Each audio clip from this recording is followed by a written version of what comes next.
जय श्री राम, जय बजरंगबली हनुमान।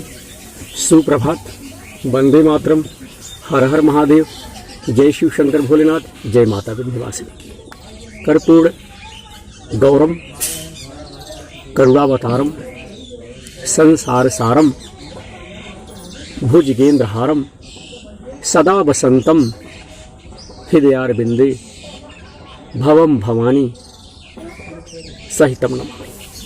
मित्रों नमस्कार, जय श्री राम, सुप्रभात, वंदे मातरम, हरि ओम, जय शिव शंकर भोलेनाथ। मैं आपका अनुज विनोद दुबे, विनोद प्रहरी यूट्यूबर यूट्यूब चैनल के माध्यम से भक्ति संगीत का कार्यक्रम, आराधना, वंदना लेकर के हम सबके कल्याण के लिए, सबके उद्धार के लिए, सबके सन्मार्ग के लिए, सबके जीवन को आनंदमय बनाने के लिए भगवान की अनुपम अलौकिक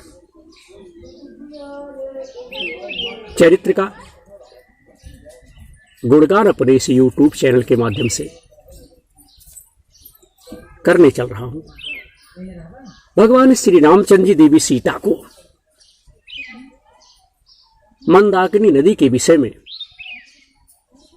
बताते हैं कि जितना मुझे प्रेम अयोध्या से है, उतना ही प्रेम पवित्र मंदाकिनी नदी से है। और आप, हे सीता, आप हमारे साथ अगर रहती हो तो मुझे बड़ी प्रसन्नता होती है। इस प्रकार मिथिलेश कुमारी सीता को मंदाकिनी नदी का दर्शन करा करके, दिखा करके, उस समय श्री रामचंद्र जी पर्वत के समतल प्रदेश में उनके साथ एक स्थान पर, एक जगह पर बैठ गए और तपस्वी जनों के उपभोग में आने योग्य फल मूल के गूदे से उनकी मानसिक प्रसन्नता को बढ़ाने, उनका लालन करने लगे। धर्मात्मा रघुनंदन भगवान श्री रामचंद्र सीता के साथ इस प्रकार की बातें कर रहे थे। भगवान श्री राम ने कहा, हे प्रिय, यह फल परम पवित्र है। यह फल जो मैं आपको दे रहा हूं खाने के लिए, यह फल परम पवित्र है। यह बहुत स्वादिष्ट है, बहुत अच्छा है, तथा इस कंद को अच्छी तरह आग पर सेका गया है, पकाया गया है, या कहिए भूंजा गया है। इस प्रकार वे उस पर्वतीय प्रदेश में बैठे हुए थे कि उनके पास आने वाली भरत की सेना की धूल और कोलाहल दोनों एक साथ सुनाई पड़े, प्रकट हुए और आकाश में फैलने लगे। वह ध्वनि जो थी, वह जो है चारों तरफ फैलने लगी और जो लोग पैदल आ रहे थे उनके पैरों की धूल से पूरा वातावरण जो है धूलमय हो गया। इसी बीच में सेना के महान कोलाहल से भयभीत हो, पीड़ित हो, हाथियों ने, कितने ही मतवाले यूथपति अपने यूथों के साथ संपूर्ण दिशाओं में भागने लगे, संपूर्ण दिशाओं में बोलने लगे और इधर उधर। अयोध्यावासी जब वहां पहुंचने लगे तो चारों तरफ तितर बितर हो गए। श्री रामचंद्र जी ने सेना से प्रकट हुई उस महान कोलाहल को, उस ध्वनि को सुना तथा भागे जाते हुए, जो इधर उधर जीव जंतु जो वन में रहते हैं इधर उधर भागने लगे, उन्हें जाते हुए देख उन समस्त यूथपतियों को भी देखा। उन भागे हुए हाथियों को देखकर और उस पर महाभयंकर, जो भैया महाभयंकर शब्द हो रहा था, महाभयंकर शब्द को सुनकर श्री रामचंद्र जी तेज वाले सुमित्रा कुमार भैया लक्ष्मण से इस प्रकार बोले। इस तरह से श्री रामचंद्र ने लक्ष्मण से कहा कि हे लक्ष्मण, इस जगत में तुमसे ही माता सुमित्रा श्रेष्ठ पुत्र वाली हुई है। देखो तो सही, यह भयंकर गर्जना के साथ कैसा गंभीर तुमुल नाद सुनाई देता है, किस प्रकार से आवाज हो रही है। हे सुमित्रानंदन, पता तो लगाओ, इस विशाल वन में ये जो हाथियों के झुंड अथवा भैंस या मृग जो सहसा संपूर्ण दिशाओं की ओर भाग चले जा रहे हैं, इसका क्या कारण है? काहे को इस वन के जो जीव जंतु है इधर उधर भाग रहे हैं? इन्हें सिंहों ने तो नहीं डरा दिया, अथवा कोई राजा या राजकुमार इस वन में आकर शिकार तो नहीं खेल रहा है, या दूसरा कोई हिंसक जंतु तो इस जंगल में आकर के उत्पात तो नहीं मचा रहा है? हे लक्ष्मण, इस पर्वत पर अपरिचित पक्षियों का आना जाना भी अत्यंत कठिन है। फिर यहाँ किसी हिंसक जंतु या राजा का आक्रमण किस प्रकार से संभव हो सकता है?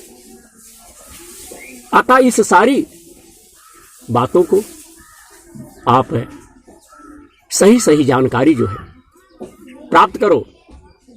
भगवान श्री राम की आज्ञा पाकर लक्ष्मण तुरंत ही फूलों से भरे हुए एक साल वृक्ष पर चढ़ गए। एक साल का वृक्ष था, उस पर भैया सुमित्रानंदन जो है चढ़ गए और संपूर्ण दिशाओं की ओर चारों तरफ उत्तर दक्षिण पूर्व पश्चिम देखते हुए उन्होंने पूर्व दिशा की ओर दृष्टिपात किया, जो पूर्व की दिशा की तरफ लख रहे हैं। तत्पश्चात उत्तर की ओर मुंह करके देखने पर उन्हें एक विशाल सेना दिखाई दी, जो हाथी घोड़ों और रथों से परिपूर्ण तथा प्रयत्नशील पैदल सैनिकों से संयुक्त थी। घोड़ों और रथों से भरी हुई तथा राजा की ध्वजा से विभूषित उस सेना की सूचना उन्होंने भगवान श्री रामचंद्र जी को दी और भगवान श्री रामचंद्र जी से लक्ष्मण भैया ने कहा कि हे आर्य,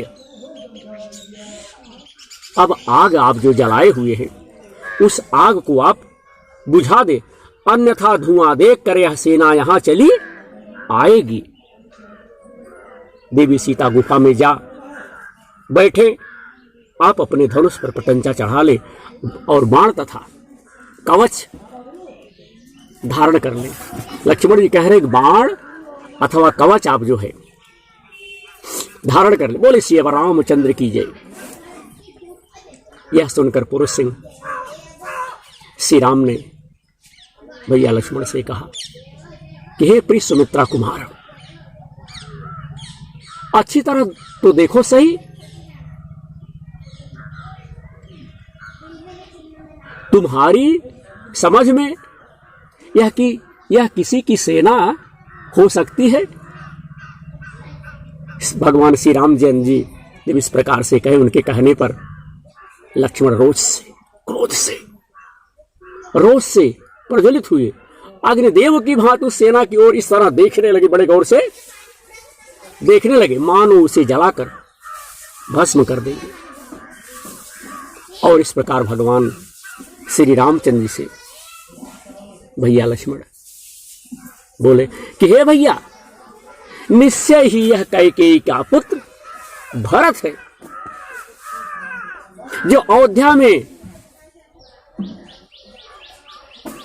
राज्य लेकर के राज्य पा करके अपने राज्य को निष्कंटक बनाने की इच्छा से हम दोनों को मार डालने के लिए, हम दोनों का वध करने के लिए यहां आ रहे हैं।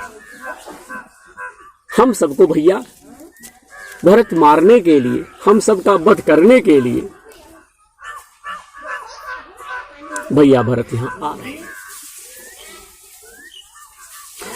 सामने की ओर यह जो बहुत बड़ा शोभा संपन्न वृक्ष दिखाई देता है, उसके समीप जो रथ है उस पर उज्जवल तने से युक्त कोविदार वृक्षों से चिन्हित ध्वज शोभा पा रही है। एक घुड़सवार सैनिक इच्छानुसार शीघ्रगामी घोड़ों पर आरूढ़ हो इधर ही चले आ रहे हैं, इधर ही आ रहे हैं।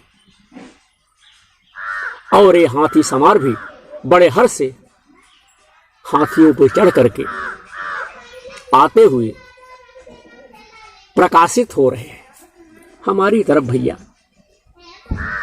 हे वीर, हम दोनों को धनुष लेकर पर्वत के शिखर पर चलना चाहिए। हम दोनों भाई हाथ में धनुष लेकर के पर्वत के शिखर पर, पर्वत की ऊंचाई पर चलना चाहिए, अथवा कवच बांधकर अस्त्र शस्त्र धारण करके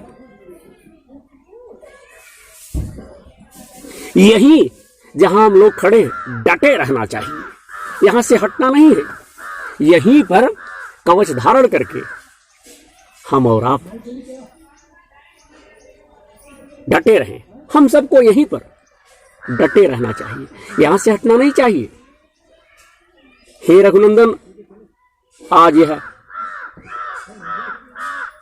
कोविदार के चिन्ह से युक्त ध्वजा वाला रथ रण में हम दोनों के अधिकार में आ जाएगा। आज जो इस रथ पर कोविदार के चिन्ह लगे हुए हैं, आज यह रथ जो है हम सबों के, हम लोगों के अधिकार में आ जाएगा। इस रथ पर हम सबका अधिकार हो जाएगा। और आज मैं अपनी इच्छा के अनुसार उस भरत को भी सामने देखूंगा कि जिसके कारण आपको, सीता को और मुझे भी महान संकट का, महान दुख का सामना करना पड़ा है, तथा जिसके कारण, जिसकी वजह से, जिसके नाते आप अपने सनातन राज्य अधिकार से आप जो है वंचित हो गए। आपको अधिकार नहीं मिला। अगर भरत नहीं होते तो आपको अधिकार मिल जाता, लेकिन भरत की वजह से ही आपको राज्याधिकार, राजा का अधिकार आपको नहीं मिला। इसी वजह से आप इस अधिकार से वंचित किए गए हैं। हे वीर रघुनाथ जी, यह भरत जो है हमारा शत्रु है, हमारा दुश्मन है। यह भरत जो है हमारा शत्रु है, और आज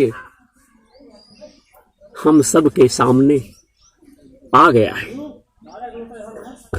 आज हम सब के सामने भरत जो है आ गया है।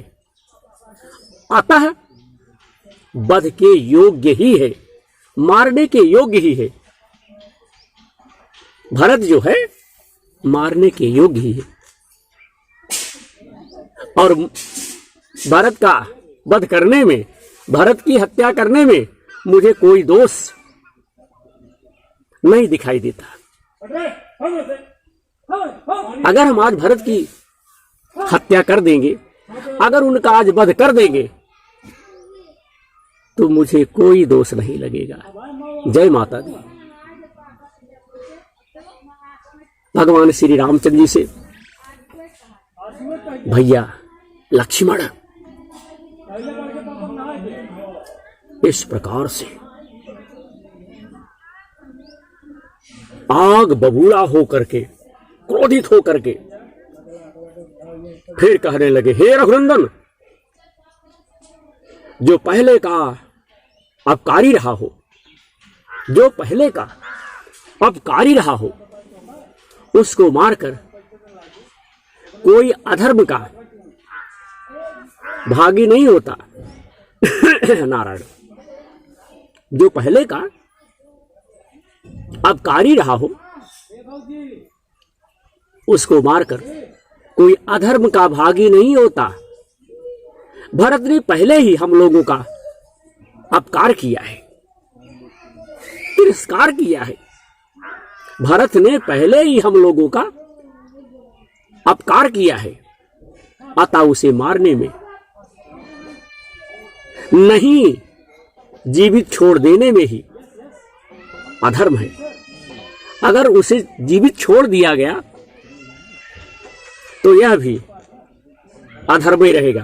भरत जो है वध करने के योग्य ही है, मारने के योग्य ही है। सुमित्रा नंदन भैया लक्ष्मण इस प्रकार से मित्रों कह रहे हैं जय श्री राम। इस भरत के मारे जाने पर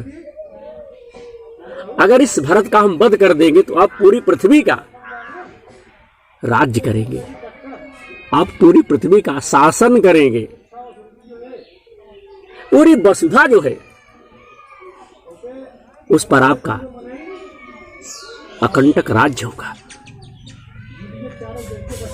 जिस प्रकार से कोई हाथी किसी वृक्ष को तोड़ डालता है, जिस प्रकार से हाथी किसी वृक्ष को काट करके, तोड़ करके, मरोड़ करके नष्ट कर देता है, उसी प्रकार राज्य का लोभ करने वाली कैकेयी आज अत्यंत दुख से आर्त हो इस मेरे द्वारा युद्ध में मारे गए भरत को देखेगी। जिस प्रकार से हाथी जो है वृक्ष का तहस नहस कर देती, नाश कर देती है, उखाड़ देती है, वृक्ष का नामो निशान समाप्त कर देती है, उसी प्रकार से आज अत्यंत दुख से आर्त हूं। इसे मेरे द्वारा युद्ध में मारा गया। देवी कैकेयी देखेंगे कि हमने किस प्रकार से भरत की हत्या कर दी, भरत की हत्या कर दी, भरत का वध कर दिया। भैया लक्ष्मण भैया फिर कहते कि मैं कैकेयी का भी उसके सगे संबंधियों एवं बंधु बांधवों सहित वध कर डालूंगा। लक्ष्मण कह रहे हैं कि भाई क्रोधित हो गए हैं, कह रहे हैं कि भरत को तो मैं मार ही डालूंगा। और भरत को मारने के बाद कैकेयी के जो सगे संबंधी हैं,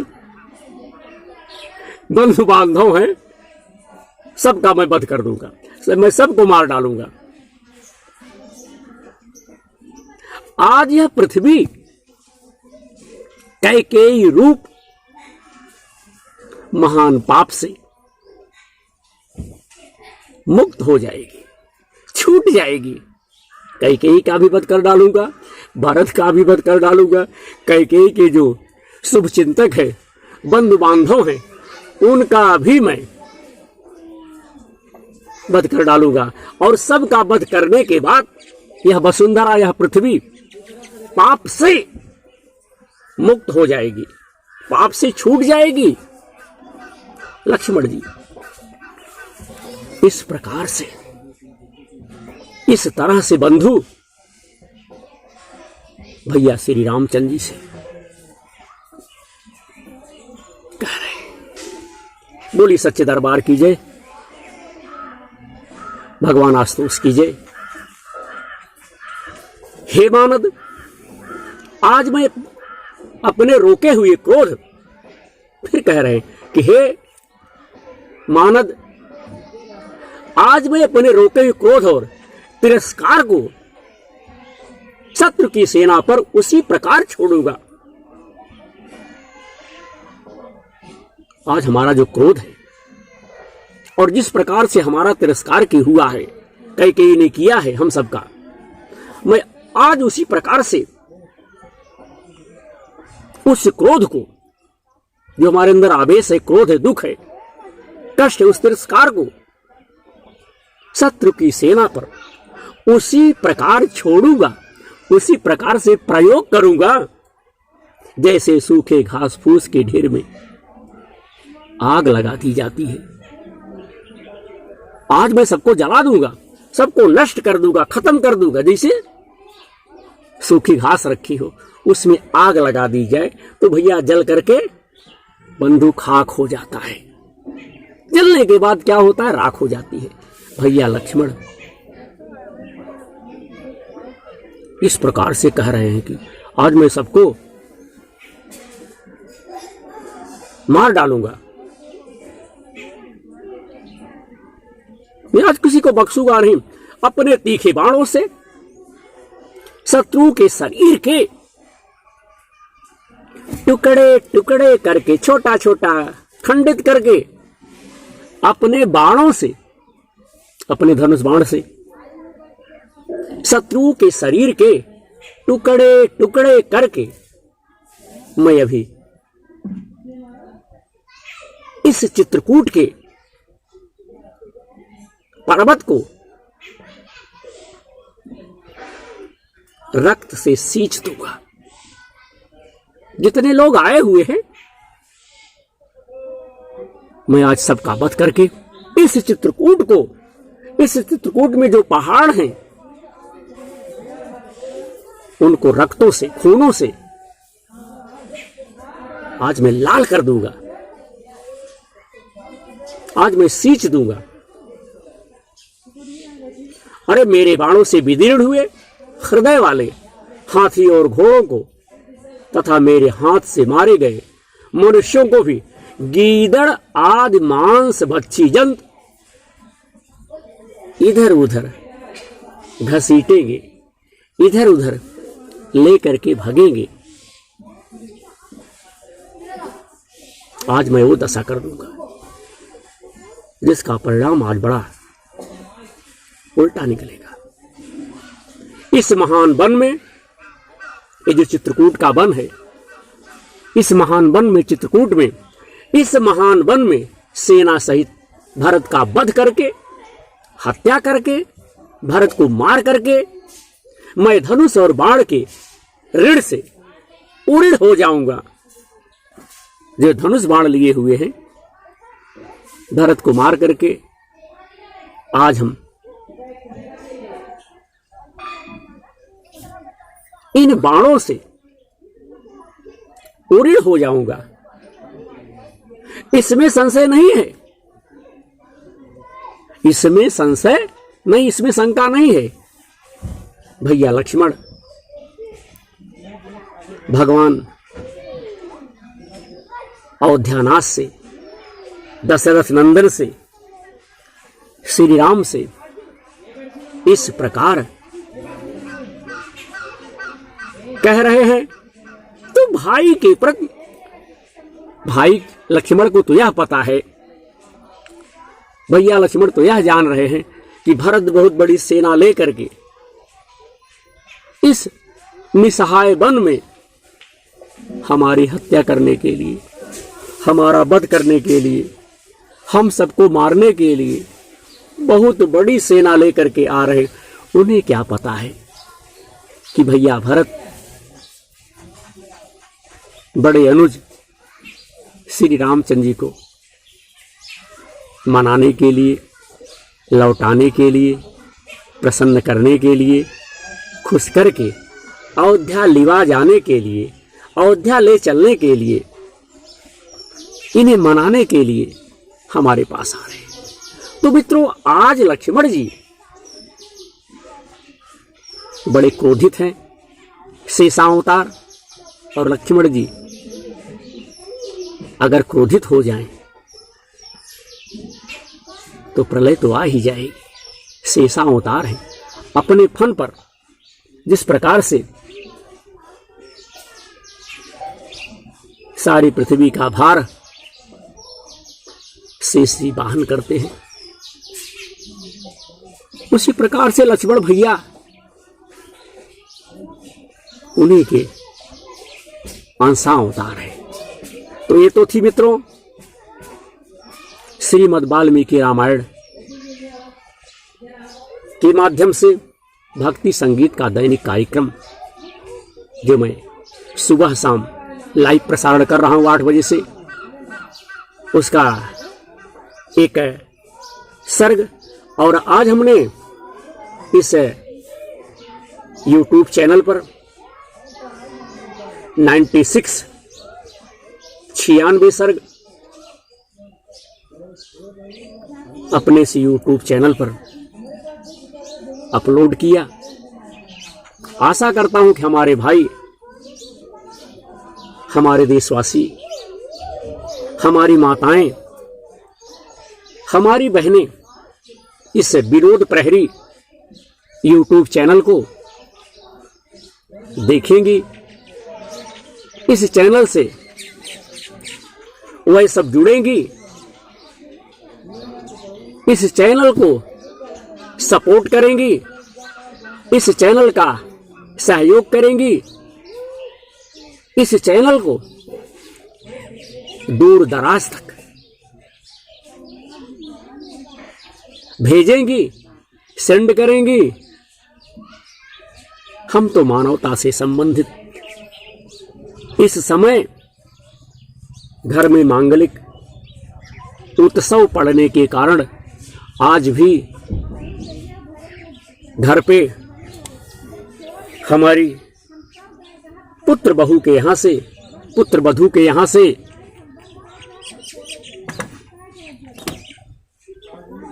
कुछ लोग चौथी लेकर के बस आने ही वाले हैं। तो अभी हमारे यहां मांगलिक कार्यक्रम पूर्ण रूप से भैया संपन्न नहीं हुआ है, लेकिन मेन मुख्य कार्यक्रम जो है बंधु, मुख्य काम जो है, शादी विवाह, वधू या बहू या पुत्र वधू या पतोहू घर पर आ गई हैं। यदा कदा नात बात, भाई बंद कुटुंब रिश्तेदार रुके हुए हैं। बाकी लोग अपने अपने स्थान, अपने अपने घर, अपने अपने गांव चले गए हैं। तो भगवान की कृपा से, भगवान आशुतोष के असीम कृपा से हमारे यहां सब मांगलिक कार्यक्रम जो था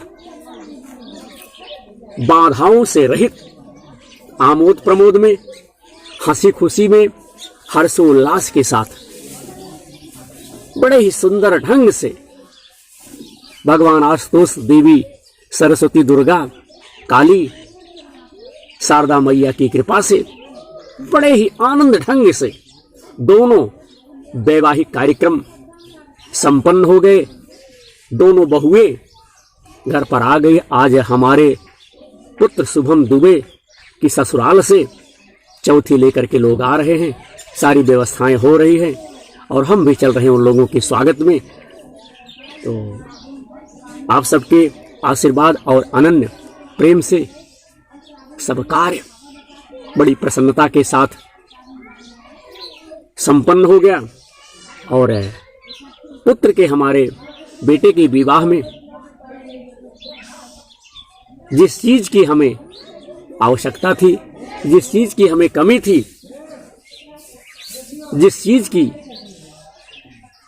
जगह खाली पड़ी थी, वह सब आप लोगों के अनन्य प्रेम और भक्ति से, आशीर्वाद से सब जगह भर गई है। बस यही आशा करता हूं कि आप सबका प्यार, उदार स्नेह इसी प्रकार से मिलता रहे और कदाचित हमारे प्रसारण में कहीं कोई कमी हो, कहीं कोई खराबी हो, तो आप सब अपना अनुसमझ करके हमें क्षमा कीजिएगा। हमारे कार्यक्रम को आप लोग देखने के लिए यूट्यूब पे सर्च कर सकते हैं, विनोद प्रहरी यूट्यूबर। और अगर कार्यक्रम हमारे भाइयों को, हमारे देशवासियों को, हमारी बहनों को, हमारी माताओं को अच्छा लगे तो अपना आशीर्वाद, अपना स्नेह, अपना प्यार हमें देने की कृपा करें। इसी उम्मीद के साथ आवाज का प्रसारण आपका भाई विनोद दुबे यहीं पर संपन्न करता है। समझ देखने वाले भाइयों कहता हूँ जय श्री राम, जय माता दी, हर हर महादेव, जय हो गुरुदेव महाराज की जय, जय जय श्री सीताराम, बोली सच्चे दरबार की जय। हरिओम हरिओम नारायण, जय शिव शंकर भोलेनाथ। भगवान आशुतोष सबकी मनोकामना पूर्ण करें, देवी दुर्गा सबकी रक्षा करें। इसी उम्मीद के साथ जय माता दी, जय श्री राम, राधे राधे, हरि ओम, नमस्कार भैया।